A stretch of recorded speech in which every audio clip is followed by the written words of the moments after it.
What you doing? I'm the AC, and this is Alcohol Anime. Woo! Okay, this is another one that's going to be a little special. Well, first off, this is going to be another one that's just going to be me.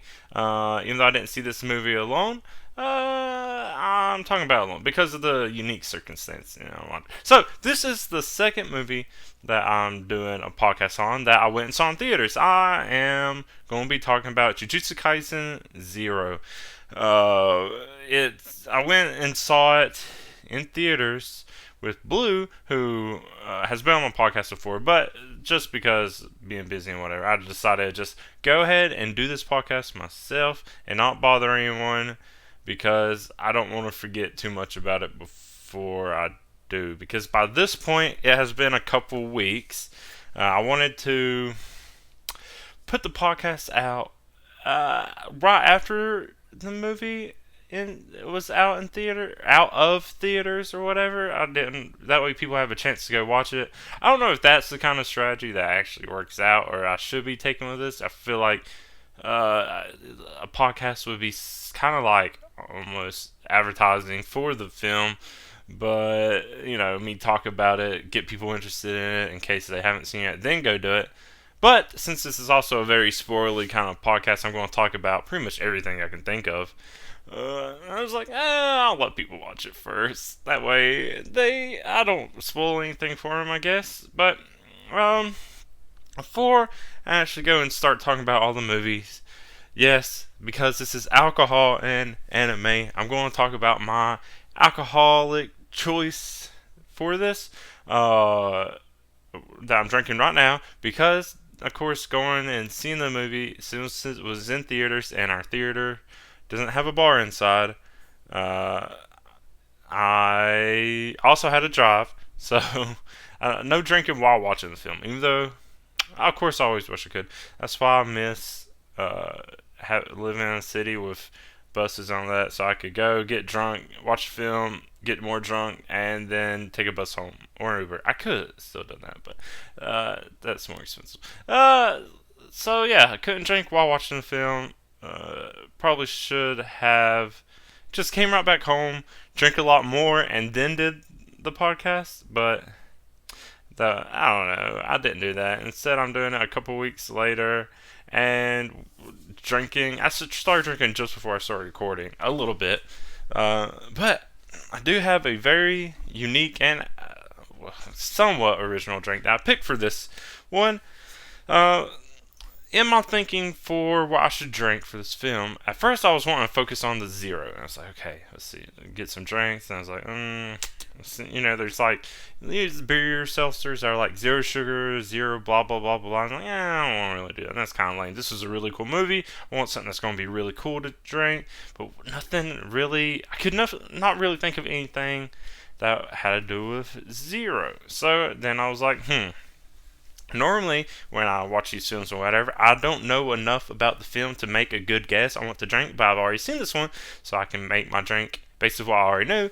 So I wanted to drink something that kind of encapsulated. Is that the word? That could really represent Yuta and Rika both. So what I'm drinking, and this is just me going, looking at whatever I have, and trying to think of something.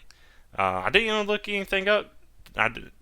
Could have looked up Jujutsu Kaisen themed drinks. Didn't do that. Well, instead, getting to the point, you're trying to. I'm drinking mezcal, Gusano, and frangelico. And my thinking behind this, and it's really weird. I was skeptical at first. It was okay. YutaRika, you have this kind. They're both kind of really. They're both really strong characters. As you get through the movie, they're both really strong. You don't really know why, but they're also sweet. They're just kids, and of course, like Rita loves Yuta loves Rika, and so they're sweet together. And I was like, kind of get this sweet taste in liqueur with this really strong flavored mezcal.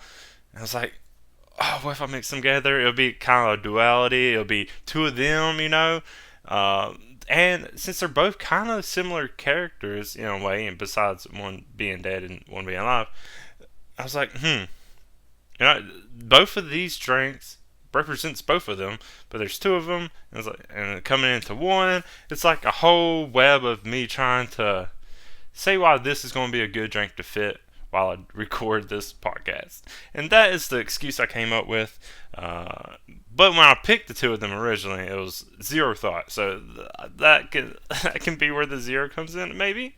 I don't know. I have a dumb way of thinking. But I do think it makes sense in my head. I don't know if it makes sense to you. You can let me know if you also understand anything I'm trying to say.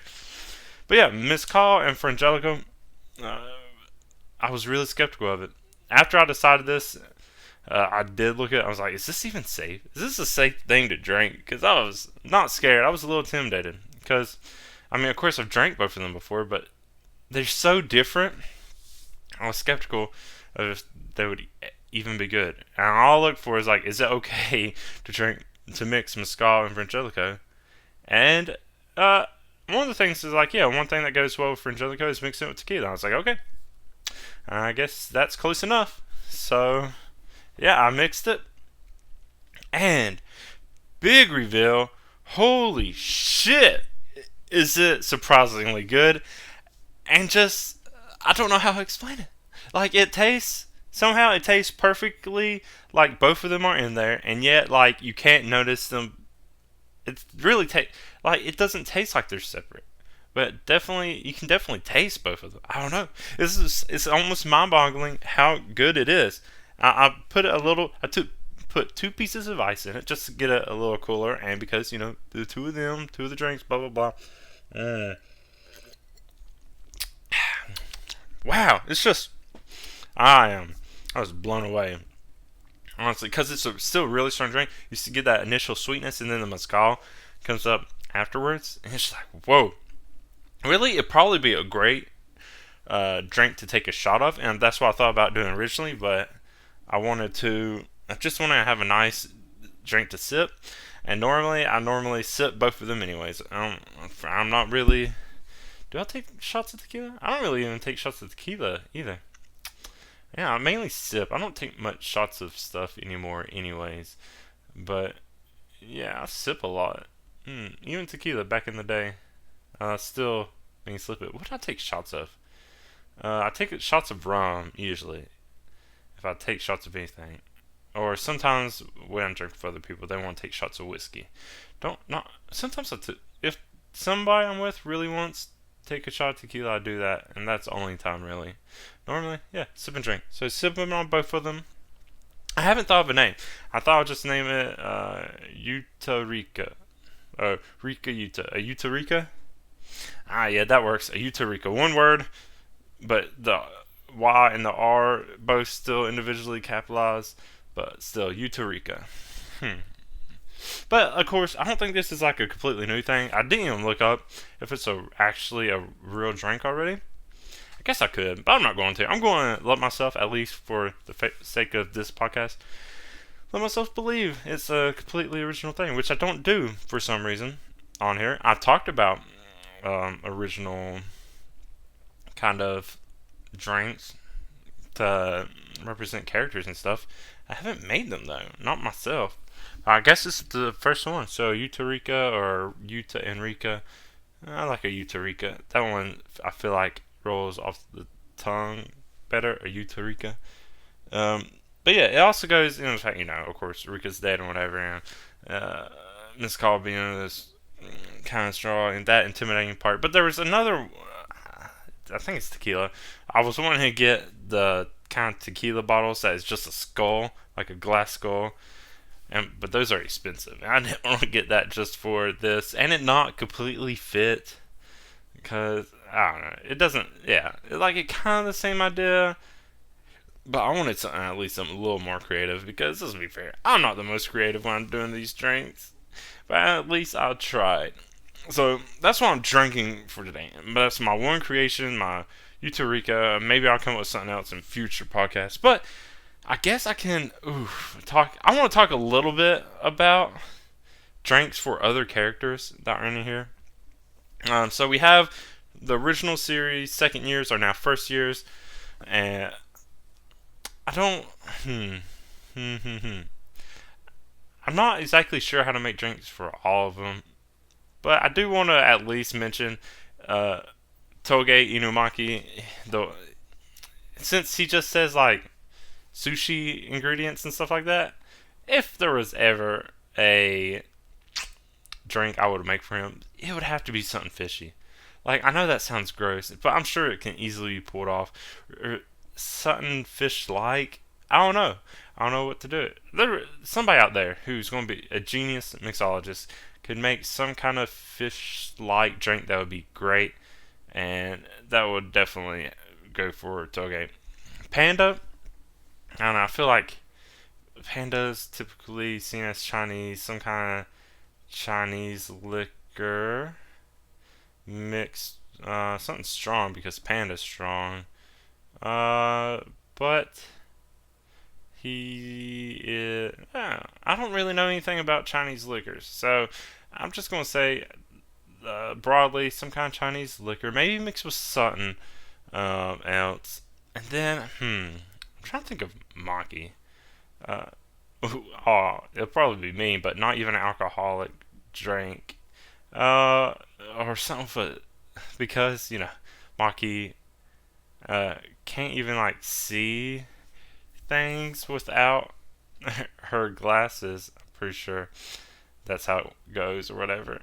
Um, doesn't really have powers. Mainly just fights with weapons that are already have this cursed spirit whatever in them. So, hmm. This is what it would be. It would be just a normal, nice drink, something strong tasting, but a non-alcoholic drink. But then, um, you take a shot afterwards. So you take the actual drink, and then you take a quick little shot of alcohol to make up for it. That would kind of be like her is the non-alcoholic drink, and then the shot immediately after, chase with the shot, would be like her weapons, her glasses, other stuff that lets her do her. Then Gojo. Wow, well, there's a kind of I think there's a type of moonshine. It's called like White Lightning, and just mainly because it's for a couple jokes, mainly because its hair is white and it reminds me of that. And then he keeps his eye covered, and then it'll be like I've heard things like if you drink bad moonshine, it can make you go blind, stuff like that. And so that's kind of the joke there. Or you could just be blindfolded while you take a shot of this moonshine. The other thing though, I'm more skeptical on that reasoning though, is because then that just reminds me of Kakashi, and he literally uses lightning too. So that would be a lot more fitting joke for him. And then Geto would be I would say a bunch of different little shots.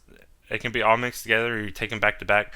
I think just a bunch of small little shooters, and that can just be mixed into another tall drink, a liquor of your choice. Mainly just a bunch of little additive things that you could, little itty bitty shooters that can go along with it. You can take them individually or all together, just mixed up, because he uses like all these other cursed spirits and stuff like that under his control. So that's roughly my idea. One day I might actually put out this book of alcoholic drinks for characters. So I feel like I would have to try it. Try these drinks first, make sure, and not just have like these rough, vague ideas. And actually get good at this. I actually need to put a lot more work into thinking about my drinks for this and actually start making my own stuff aside from this YutaRika. Because it's good. It worked out. Even if I was a little scared intimidated by it, it worked out. Smells strong too. You get more of the frangelico taste. You get a lot of the mezcal smell. Okay, so that'll be it for the alcohol talking about. Because I do got plenty to say. Not even so much about the plot. I feel like the plot of the movie is pretty straightforward. Good, entertaining, really actiony, really definitely worth seeing. But I feel like there's so much other stuff revolving around just talking about the movie in general, about creation when it came out, how it came out, all this stuff, because it's just a little interesting. It's not typical for any kind of film or even manga that it came from. So I'm going first off just talking about the actual film and its origins. It's based off a different series.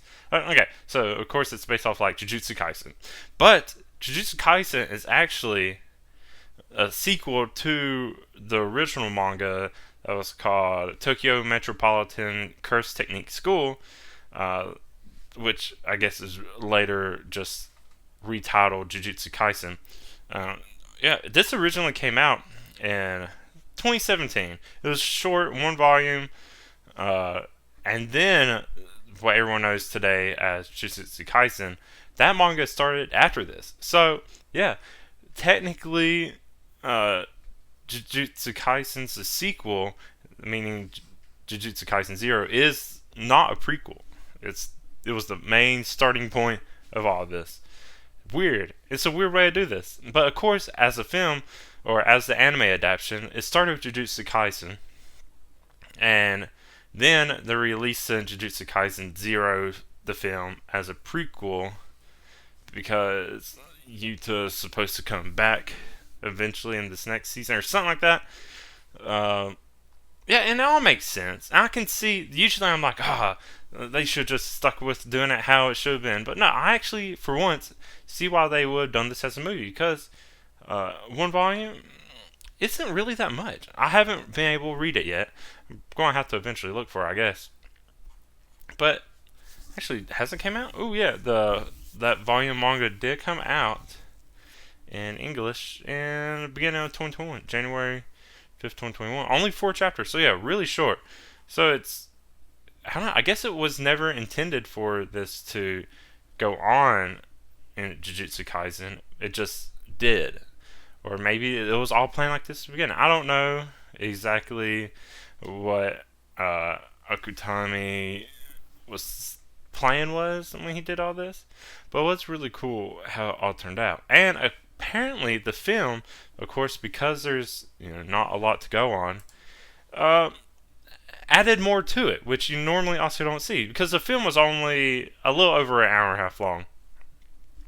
So yeah, there was a lot to come. Of course, I'm one who's always like, a movie shouldn't be 2 hours, but if they only had that much source material to go with, I guess an hour, a little over an hour and a half is okay. It was 105 minutes, so yeah, that's like an hour and 40 minutes, right? Yeah, hour and 45 minutes. Yeah, that works out.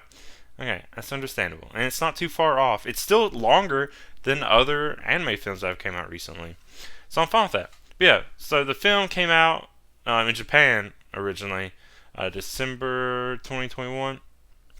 And it finally came out in the US, and when I got to see it in theaters on March 18th, 2022, but I saw it on March 17th, 2022, because they keep saying these release dates, and then a lot of theaters get it the night before anyway. So, yeah, I saw it technically the night before it was supposed to be released, but I don't think that's anything special. I think a lot of theaters are doing that. I live currently in a not a huge town that I'm even surprised to even see any anime films coming through.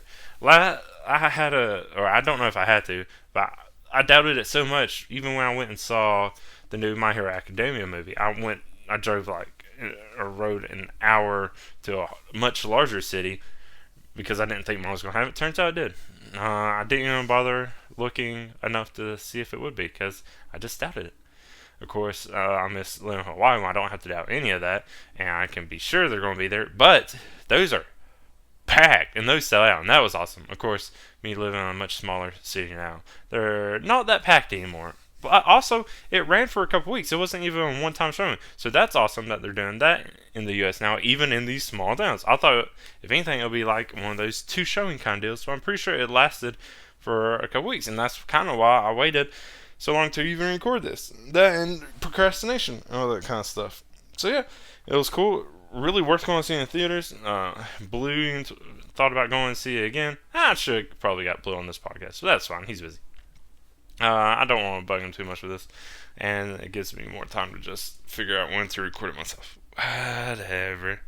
So yeah, it's kind of a unique releasing for this film, because prequel anime film for the anime, but the beginning source, not a prequel for Jujutsu Kaisen, which is the sequel manga of the other one. I don't know how well I'm explaining that. You could probably look it up too when you want to go and see all that.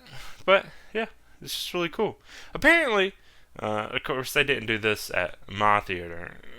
They did when I went to go see My Hero Academia in a different city, but they gave out little booklets. The Jujutsu Kaisen number 0.5 Tokyo Prefectural Jujutsu High School booklet. I don't know if that was in the US or if it was just Japan.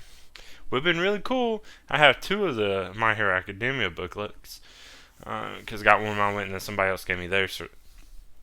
But it would have been cool if I could have got that, but I didn't. So yeah, that's my theater experience. Typical theater experience. Pretty cool. I don't think anything uniquely weird or anything happened. Just showed up. It was actually 3 of us, but yeah, that was pretty much it for actual info on it. Really cool and whatnot. So now we get to me reviewing the plot. Let's say that. Going into details on what I thought is cool. Warning, if you have not seen this, if you plan on seeing it and you don't want any spoilers, I'm going to spoil everything. I want to talk about as much as I can. Normally I forget to say this little spoiler warning and tell them about like halfway through the podcast, but I'm remembering for once this time. Maybe it's because I have not been drinking as much as fast since I am drinking only while recording, since I had to watch the film a few weeks ago. Oh, that is so weird and good. Wow. Kind of want to try to get other people to drink this. Hey, if you for some reason have a bottle of mezcal, con gusano, I don't think I explained that. You don't know what that is? That's kind of the mezcal that has the worm in the bottom of it. So I'm gonna eventually, once I don't drink a whole lot of it all at once, but eventually I'm gonna get down and drink that worm. I don't know why, but yeah, if you had this mezcal and frangelico, I recommend it. I know I'm supposed to be away from alcohol talk. I actually do think the alcohol's starting to get to me, so I should move on. But yeah, let's talk about what actually happens in this movie. I already gave you a spoiler warning, so you've been warned. I don't know how in depth I want to get into it. I've already talked a lot. I already kind of mentioned some of the big points, but didn't put too much emphasis on them. But pretty much it revolves around Yuta, who is who gets bullied a lot, and because he's kind of like one of these like I don't want to say wimpy. He looks to be like one of these wimpy, like doesn't stand up for himself kind of characters, but he's possessed by Rika, who as small kids, like promise to marry each other or whatever, but then Rika dies, gets hit by like a car. Is that right? I'm pretty sure she gets hit by a car. She has a good old meeting with Trunk Kun. Like always happens. Does people get hit by cars this often in Japan in real life? I don't remember. I'm pretty sure that's how she gets killed. Yeah. Wait. Yeah. I don't remember. Anyways, yeah, she gets hit right in front of him. And like, he thinks because of Rika and his love, Rika possessed Yuta and just haunting him for some reason. But she protects him. And you even get open scene of people like bullying him, and Rika attacks him, protects him. But even though it looks like all of them should have been dead, I'm pretty sure they say like they didn't die. They're just very badly injured. But yeah, still, Yuta doesn't know how to control Rika. She protects him just like, a very overprotective, jealous girlfriend. 'Cause that's kind of what she is to him. But yeah, he gets taken in. He wants to be executed. He just wants to be done with this. But of course, good old Gojo comes in and keeps Yuta from being executed. Gets him to join the school, be as a student, as a first year, and then that's when he goes in and meets everyone else: Panda, Mika, Toge, uh, and it's just the first meeting that you know is going to go bad. When they do first meet him and like they can sense Rika, they immediately try to attack him, or I guess trying to attack Rika, and immediately just stand no chance. So it just goes to show how powerful they are. It's also just a really cool thing to see, these three that are we already know from the original series to just be their first years. But there's nothing like outstanding or phenomenal or anything cool about them being first years. They still kind of just seem like themselves. Unless I missed something, it was like, okay, you're first years, and then that's pretty much it. They do put all the focus on Yuta. They don't seem exceptionally weaker. They don't. I mean, of course, they're not going to seem stronger, but seeing them in Jujutsu Kaisen, it didn't seem like they were stronger there. That's which is, I guess, it's pretty much the same thing. But yeah, not too much really happens with those three. You do get a little bit of backstory, especially they put quite a bit of focus on Mika, and I think there's supposed to be more that went on, or Maki, I think. I keep saying Mika. I think there was supposed to be more between Maki and Yuta in the manga. I'm not exactly sure if it was or not. That definitely was feel like. And even I think Panda was like, look at these two, and I don't know. It kind of made sense, but also with Rika, that maybe that's why I keep saying Mika. Rika is this, this overprotective, violent girlfriend role for Yuta. So it was kind of weird with Panda being like, oh yeah, Maki and Yuta, they could be a thing, because it's like, okay, well, if Rika's here, they're not going to be a thing. That's not going to happen. But it could be. I don't know. Also, going into this, I guess because I thought, I kind of vaguely remember them bringing up Yuta. For some reason, I thought, oh wait, maybe I should say what I'm saying. Hold on to what I was just about to say until I get to the end. I'm jumping way ahead. I'll discuss what I thought was actually going to happen after I actually say everything that happened, because that would make a lot more sense. Okay, so they do all this, and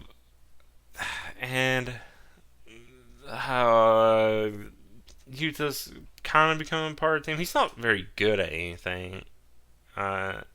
He does go on a mission with Maki, a kind of little test that Gojo kind of puts him on, to save some kids out of school or whatever, and he does win. He finally gets to control Rika a little bit. Nothing too crazy, but yeah, he's just able to get her to fight and beat this other demon that ate the kids, ate Maki, and just, yeah, that was it. It was pretty quick. I think this is where you see more of the backstory and relationship between Yuta and Rika. But yeah, it was just a taste to see how strong Rika would be against these other. I keep saying demons. What are they? These other ghosts, Akashi. What? I just realized I don't know what these things are actually fighting. Are demons, Ayakashi, ghosts? I never thought about it before. I'm just going to keep saying, I don't know. I don't know what they actually are. Are they demons, Ayakashi? I don't know. Spirits? Yeah, I'm going to say spirits. Oh no, that's embarrassing. I just realized. I have no idea what they actually fight or who it is. Oh no. But yeah, anyway, so that was just the way to get them to show off YutaRika. Oh, yeah. So, next Yuta starts training with a sword with Maki. This is especially where Panda starts to make his little teasing about between the two of them, and time passes on. He's getting better. He's still nothing exceptional. And then they go. We get to see Toge show off a little bit more, even more than I think in the original anime series, because Yuta and Toge go off on another mission because Toge is like second class or something like that. He's a little higher level or whatever than Panda and Maki, I guess. So he's able to go out on missions on his own. But then Yuta tags along just to get some more experience and do all this kind of stuff because it wasn't supposed to be a hard demon or whatever. It wasn't supposed to be a hard fight, anyways. And they go, more fighting. I don't even thinking about like the actual demons and what they were. They go to like it looked like some kind of closed down shopping district or mall or something, a mall that was supposed to happen, something like that. They fight. Of course, they do fine fighting it. You really get to see how much of a strain it is for Toge not to talk and sushi ingredients. But it was still a cool fight, anyways. I guess there wasn't anything exceptional about what they fought this time either. But this is just to introduce us to Geto, who can control other demons and stuff like this. So, just more stuff to introduce us. All this stuff, yeah, it gives us a little bit more introduction to other characters and all this. But it's really just to, set us up for the conclusion, which I guess is the whole point of any story. But it's more so very obvious in this. It's like, okay, they did this. It wasn't like it was that significant. And not like it did that much to really strengthen Yuta. It kind of did. But it's just to set up, like, this is where the story's going next. And we're just introducing this. This is just so you can see what's going on here. And all this kind of stuff. And, I mean, it does. We get introduced to Geto. Someone who was, like, friends or in the same class or something like that with Gojo. But he wants all non-sorcerers, all just regular people to be killed. And he does some kind of, like, I don't know if it's a scam or he actually does just do it. To me, he seems like the kind of person that would set up people getting possessed or cursed or whatever, just so they would come to him and he can undo it. Yeah, he still hates non-sorcerers. I don't even think. Trying to think back, I don't even know if there's really a reason he does hate them so much, or he just wants to get rid of them. But yeah, he declares war on the school, and they have to prepare for it. Of course, Geto and Gojo being friends, they kind of know each other. But yeah, all of this was because Geto saw Yuta, saw Rika, and saw how powerful Rika was, and he wants to get his hands on her. So, and what is always happens in like everything like this where they want to protect the person, they always leave the person behind, which makes sense. But I don't know if Geto made it obvious or even said his intentions that what he actually wanted was Yuta. But obviously, I guess he must have if they left him alone. But then it's like, they left him alone with like no protection at all. Of course, he has Rika, but still, if the big bad guy is going to be coming after, he's going to need someone. So they even have different prefectures and schools fighting, and which was cool because we get to see what's the other school, Kyoto, whatever, or Tokyo, where at? Yeah, I think it's the Kyoto school. I don't really remember school names or school locations.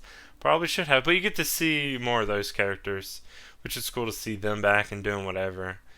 Uh, but then eventually Gojo realizes what's really going on. He sends back the other three first years to go and try to protect Yuta and Rika until he can get back there because he's fighting this other cool kind of character named Miguel, who seems to be the only other main one that's actually strong on Geto's side. And but yeah, for some reason it takes you. I guess Yuta and Rika are also trying to hide. I don't know. While Maki, Toge, and Panda try to fight him off. Um. Oh wait, I think did they leave Maki behind to protect him?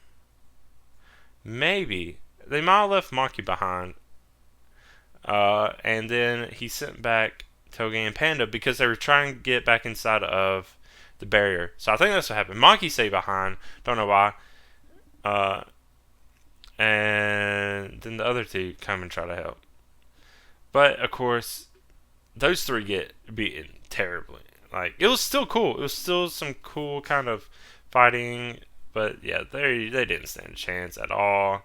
But this was enough to get Yuta to really get mad and want to fight Geto and Rika. He promises Rika, and he's like, if you, after a bunch of fighting and a really cool fighting, you get to see how powerful Yuta actually can become.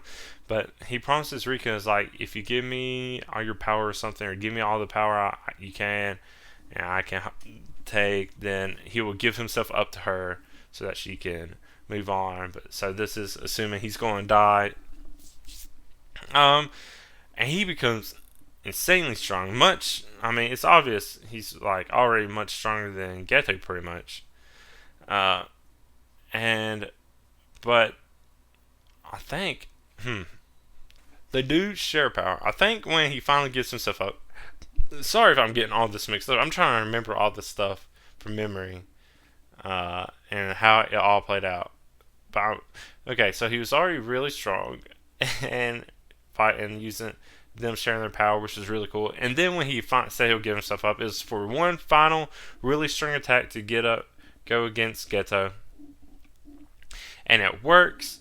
But kind of, Geto like gets really fucked up, gets like his arm blown off or something. But he flees while I guess Yuta lays there dying or whatever. You don't really see immediately what happens. You get to see Geto flee, and that's when Gojo shows up after everything's already over. He sees Geto. They kind of have like a little heart to heart. They used to be friends and all that. And then it seems like after everything was done, Gojo kills Geto. It doesn't show it, but kind of that's what it kind of makes you or leads you to believe. I guess I should say. And then you get to go back and Yuta's still alive. This whole time, Gojo has had people research into Yuta's past. Apparently, they're a long line, somewhat related, and Yuta comes from like one of the founding sorcerers or whatever, something like that. So Yuta's actually all on his own, really strong. And what I wasn't surprised about, I don't really remember if I actually remember guessing it or not. I'm going to say no, otherwise I would remember. Yuta is actually the one that possessed Rika, or like forced Rika to possess Yuta. Yuta didn't let Rika go. It wasn't that Rika was possessing or cursing Yuta. Yuta cursed Rika to stay with him. And of course, so Rika doesn't take Yuta. Yuta finally lets Rika pass on now that he's realized this truth. And happy ending and all this stuff. And Rika finally moves on. And Yuta's just a normal student. And it seems like everything worked out. Now, that's kind of the ending. And it was like, I think I mentioned earlier, but yeah, I heard that Yuta's supposed to be in the second season. I thought Yuta was supposed to be dead because he didn't hear anything about it. I didn't exactly remember what Yuta was supposed to do. or what went on with Yuta. But after that credits, an after credit scene shows Yuta with this guy Miguel who was on Geto's side, and I was like, oh, okay, well, Geto's not dead then. If Miguel's still out and they're just chilling. Apparently, Yuta, the reason he's not with the rest of the second year is that he went to study abroad in Kenya with Miguel. The person Gojo was just fighting. So that, and I didn't think it was actually going to happen, but that pretty much means Geto's still alive. Gojo didn't kill him. I don't know what Geto's going to be doing now. Didn't say anything else about it. But if he still has this whole idea, and he probably changed his mind about killing non-sorcerers, seems like a weird thing to let go or whatever and just be on side. But hey, maybe there was some kind of revelation and they don't hate each other, or he wants to be a good guy now. I don't know. It happens in anime all the time. Antagonists becomes bad guys and all this other kind of stuff. Okay. And I'm pretty sure all this happens in like just the first half of their school year too. And I bring this up because in the main series, oh man, I'm blanking on names. This is why I'm bad at names. In the main series, Yuji is starting his first year there. So that means it's been like half a year, kind of, roughly half a year, since all this happened from when the anime starts. It's like, you don't hear anything about this at all, unless they like hint at it or something, unless there was some kind of subtle thing that was going on about it. But yeah, you don't know anything about this. I mean, of course, like I said, you hear a little bit about Yuta. Obviously not enough for me to remember what was actually going on. But yeah, when is all this happen? When is all this going to go on? Like, what the? There's just, it's a weird thing. And now there's this other big thing going on in the main Jujutsu Kaisen series with, Yuji eating all these fingers, and it's supposed to be a whole nother big disaster. They had this huge battle that you think would have been big news that everyone should have known about. But no. It's just, I guess it was just never brought up, or maybe it did and I missed it. That seems like something I would want to go back and rewatch, is to see if pick up on any kind of, clues or foreshadowing, any of this kind of stuff. But hey, I don't know. But that does kind of bring me to like, okay, so this is a sequel to Jujutsu Kaisen series. Should you watch Jujutsu Kaisen before you watch Jujutsu Kaisen 0? And I will say, no, you don't have to. Of course, it could easily be a standalone film. You might not understand what's going on, but I don't think that matters that much. Of course, watching Jujutsu Kaisen would be a lot more helpful in knowing who these characters are. But I think it would be a cool, unique experience to watch this first and then watch the rest of the series, because that's how the manga came out. So it'd be really cool to do it like that. Of course, I can say, I watched the anime series first and then watched the film, but I wish I would have rewatched this series before watching the film. And that makes me skeptical. Like, maybe you do need to see it. I feel it's like one of those like Easter egg things. Like, if you watch the series, you'll be able to spot all these other things in the film. So maybe you don't need to. Oh no. Of course, I can't go back and erase my memory of what either was like to test it. It would be cool though. Maybe I should, now that I watch the film, go rewatch Jujutsu Kaisen, because then the second season is going to be coming out, and I feel like I want to rewatch it for that too, because obviously I don't remember everything perfectly from memory, but it would have been really cool. And now that we saw the after credit scene, we can expect to see Yuta again, because Gojo went to get him. But then we also saw Miguel there, so that means we can also expect to see Geto probably in this next season, and a whole lot of other stuff coming up. While also the plot of Jujutsu Kaisen continues with whatever it was doing. It's weird how long it's been. It hasn't been that long. I don't know what I'm saying. It hasn't even been that long. I'm just kind of forgetting everything. Well, it's been a little over a year since the anime started, right? When did it start? I don't know. I'm dumb. Yeah, it's just been a little over a year, maybe a year and a half at this point. Whew. So, yeah, I'm looking forward to the second season. I think it'd be really cool to see Yuta back now without Rika and see how strong he actually is just all on his own. Because, like I said, he's a descendant from like one of the founders or whatever. He's like somewhat related to Gojo. He's supposed to be all this stuff, and then seeing him again and all these other people that Geto was associated with coming back. It's gonna be awesome. It's gonna be crazy. But as far as like my overall take, and I think I said it briefly at the beginning. This movie, probably one of the better anime films I've seen in a while. I wasn't crazy about the last Sword Art Online film. Uh, My Hero Academia was a little bit of a letdown. It wasn't as cool as the second one. And then Demon Slayer, even though I liked the movie, I don't understand why it was like it became such a hit. I don't know why this Jujutsu Kaisen Zero film was not even more popular than Demon Slayer, because in my opinion it is so much better. It's a lot better, well done, a lot cool action, and you get to know the characters a lot more. It's standalone. It can be a standalone. You don't have to even watch the rest of the series for it to still be a good movie.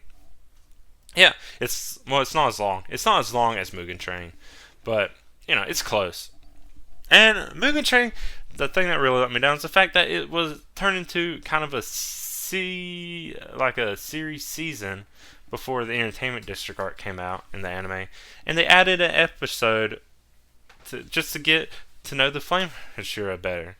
And it's like, this is what was missing from the film. This is what made the film a lot better to me. So now it makes me wonder if Jujutsu Kaisen Zero could have had like a whole season to itself, and it probably could have. But I guess this movie is good enough because I already said in the beginning, the manga it was based off of only 4 chapters, really short. I'm sure they could have turned it into a series and make it add some more stuff to it. They could have done that, but I guess it's not really necessary. I feel like this one for once does actually fit better, because I think Mugen Train took up like almost 2 volumes or something. So I don't know. It worked out, but this one could have still, and they might still do it. I think Crunchyroll has a license to this, so the movie will probably pop up on Crunchyroll in the future, and they could still turn it into like episodes before the second season comes out, because they do that with all kinds of stuff already. So it wouldn't be surprising if they do that. But hey, if they do that and they want to add a little bit more to it, I'm all down. I'll definitely rewatch it, just like I did with Mugen Train. I'm all for that. And I still prefer series over films, which is crazy that I'm doing an anime podcast on films and not really series. It's just easier to sit around and drink too, I guess, in a more contained time. So I guess I can't complain that much. But I guess, what is that, an hour and 40 minutes? That would be about, you could do 3, 4, 5 episodes ish. About 5, 6 maybe if you really want to stretch it. You can do about 6 episodes. I think Mugen Train was 7 or 8. I don't remember. But yeah, my favorite. Before I finish, I guess my favorite part would have to just be, I guess, the final battle between Yuta and Geto, because that was really cool, and just seeing how strong he got in kind of a quick time. It was just a lot of cool action stuff, really well done. The animation was great. I don't know if I can say anything about the music. I don't really remember anything about music. I'm pretty sure it was cool, if I remember correctly. It's because I know the rest of the anime series, the music is really cool.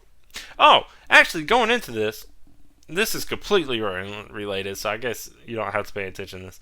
I'm trying to get myself pumped before I was going in to see the movie. I was listening to like a Jujutsu Kaisen playlist or whatever, and I was like, yeah, go and listen to the music, get me pumped. And I was doing it while I was working, and it's like, they didn't play any music. It just went to some podcast that was in Japanese. I couldn't even listen to the music, and I gave up on it because while I'm working, I don't have time to sit and search through each song, and a podcast came on, and it was in Japanese, and I couldn't even read subtitles to help me better understand what they were talking about. So I just gave up on listening to that podcast, and I couldn't listen to the music. So that's the sad part of this whole thing, I guess. Oh no. Dang. So yeah, I can't talk about the music, even though I should be a music person. But I'm going to say it was probably really cool. I'm going to say from guessing and how cool the animation and the fight scenes and everything was. I'm going to say the music fit well. It was really cool. It obviously wasn't bad. Otherwise, I would remember that part for sure. But yeah, everything was good. Everything was a-okay. I don't know. But yeah, so yeah, that's pretty much all I have to say without me just rambling about other random stuff. I'm trying to think if there was anything I left out. Yeah, the final fight was cool. We got to see the like war or whatever was really cool to see. A lot of cool stuff going on in that, especially seeing Gojo fight like always is really cool. Which I really didn't even touch on the war, besides getting to see the other school characters come back and all that. You kind of get to see some more of the faculty, I guess, a little bit. Oh, one thing I was disappointed about is not hearing anything about the second years of the film, and which would have been the third years in the regular series. And I think that's because I don't know. I haven't read any of the manga at all, but from things I've seen and heard, it's because the second/third years did something that got them kicked out or whatever, or they left. I don't know. They're not around, and I was hoping to see at least something or hear something about them in this movie. You just don't. But so that was a little disappointing, but it's fine. Uh, I'm sure they're going to be mentioned or brought up. Something's going to have to bring them back. But it's kind of like that with a lot of school-related anime. You don't really hear about other people from the other grades that much. The fact that they bring in the second years when they do in Jujutsu Kaisen, the main anime series, is already unique. I mean, My Hero Academia did that a little bit with only 3 characters, but I guess it's technically only 3 in here too. Yeah, school anime don't really do that much. But in real life, I mean, you have interactions with the upperclassmen and all that stuff all the time. So it's weird that maybe it's just not like that in Japan. Maybe they do keep them like really separated like that much by grade and years or whatever. So yeah, that was my only complaint, and that has nothing. If it wasn't originally in the story, or whatever, That's just me wanting to know more. Uh, just like how I want a longer thing, but that's fine. I'm not going to get back into that. But yeah, that's all I really have to say. Now I guess I really want to get the manga and read more of this, especially if I can get that first volume. That'd be cool. But yeah, the second season is supposed to come out in 2023, so it's still quite a bit of a wait. Oh, dang, and since this came out pretty much at the beginning of the year, maybe they could wait a little longer to put this movie out. Well, let's see. No, it's been a year. It's been over a year since the anime stopped and the first season ended, since this movie came out, in English at least. So I guess the pacing kind of works out. I don't know. Anyways, yeah, I'm going to look forward to all that. But, yeah, hey, if you've seen this or you want to see this, or if you haven't seen it yet, well, sorry, I spoiled everything for you pretty much. I feel like I didn't get in too much detail. Even if you know what happens, seeing it, I feel like it would still feel like a whole different thing, because I was pretty vague. I'll try and be somewhat nice and not get too in detail. Also, because you don't need to hear the details from me when you could just see it. I don't know when this is going to be out theaters and like on Crunchyroll or like somewhere else you can buy or watch it or stream it legally. So you might have to wait if you didn't catch it in theaters. I'm not even 100% sure if it's out theaters yet. I just assumed it was because it's been a couple weeks. But yeah, if you have seen it and you liked it and you want to talk more about it, yeah, find some way to tell me about it. If you're on something that you can comment. Comment what you liked about it, or you can hit me up on some of my social medias. It's also DAC Stories, or the_AC_stories on Instagram. DAC Stories on everything else, or you can email me if you're one of those type of people, which is dastories@gmail.com, or really anything. I've claimed a lot of emails too that are also DAC Stories. I try to claim anything I can That's TAC Stories. Just remember that. The AC Stories. All one word. THEACSTORIES. The AC Stories. That's me. But yeah, let me know what you thought. And if you did like hearing me just talk and talk and talk about a lot of alcohol, I feel like I talked almost more about alcohol than anything else I kept bringing up. But which comes to think, I don't know if there was any alcohol even in this. I'm sure somebody drank somewhere. I just don't remember. But yeah, if you like this, if you can, wherever you're listening to on it, go ahead and like. And if it's something you can follow or subscribe to or whatever, go ahead and subscribe to it too if you want to. But yeah, thanks so much for listening to this. I like doing it. I like drinking, watch anime. That's why I do this. But yeah, until next time, I'm DAC. Bye.